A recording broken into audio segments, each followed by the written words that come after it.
The room fell silent the moment Jill Biden leaned forward, her eyes sharp but calm, and uttered the words no one expected. "If you're so confident, Pam, why don't we settle this with an IQ tester right here, right now?"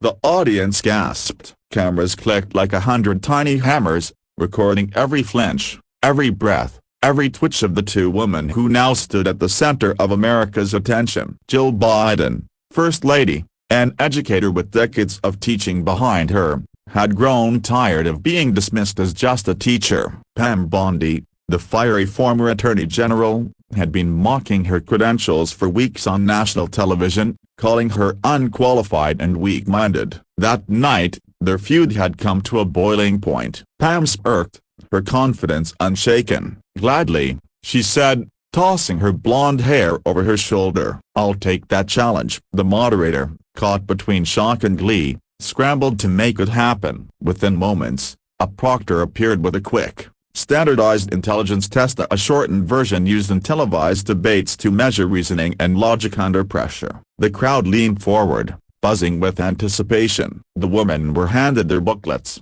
pens poised. 36 seconds into the test, however, Pam Bondi froze. Her pen hovered over question 5, but her eyes weren't on the page. She was staring at an envelope in her lap. No one else had seen it slip under her chair, except her. A neatly sealed letter, her name written in bold ink across the front. She swallowed hard. For a moment, she considered ignoring it, but something inside her insisted she open it. The cameras caught the flicker of hesitation, the way her fingers trembled as she tore the seal. Jill Biden, focused on her answers, didn't notice, but the nation did. Pam unfolded the letter slowly, her face draining of color as she read. It wasn't from a supporter. It wasn't from her campaign team. It was from her late father. Her lips parted as she whispered, "How broken bar?" The handwriting was unmistakable, jagged, strong, familiar. It was dated years ago, sealed and kept in the family safe. Yet somehow,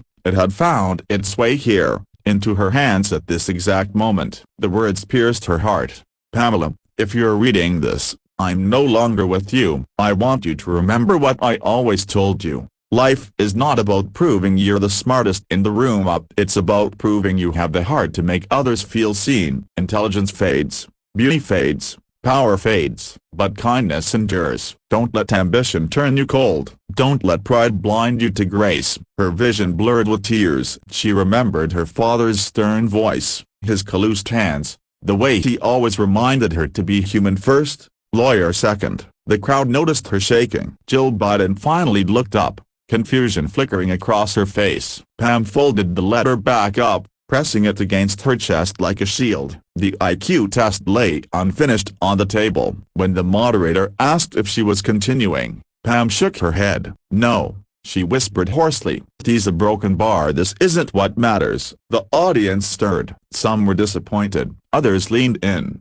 sensing a shift. Pam turned toward Jill Biden, her eyes rimmed red. "For weeks, I've mocked you. I thought being clever or cutting would make me strong," she admitted, her voice cracking. "But strength isn't just about scoring points. My father always told me that true wisdom is knowing when to step back, and tonight, I was reminded of that." Jill's expression softened. The tension between them melted into something unexpected. Understanding. She put her pen down and reached across the table, placing her hand gently over Pam's. "Then maybe tonight," Jill said quietly, "we both win. Because we're showing people what really matters." The room erupted in applause, not for a test score, not for a clever insult, but for the rare moment of humility and grace on a stage so often dominated by ego.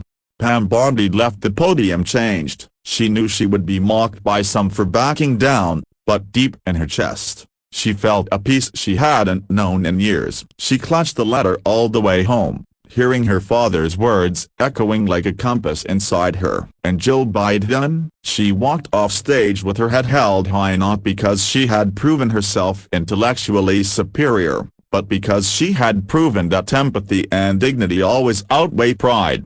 The story dominated headlines the next morning. But the headline wasn't about IQ scores, it was about a letter, a father's wisdom, and two women who reminded America that true intelligence isn't about having all the answers, it's about knowing what questions really matter.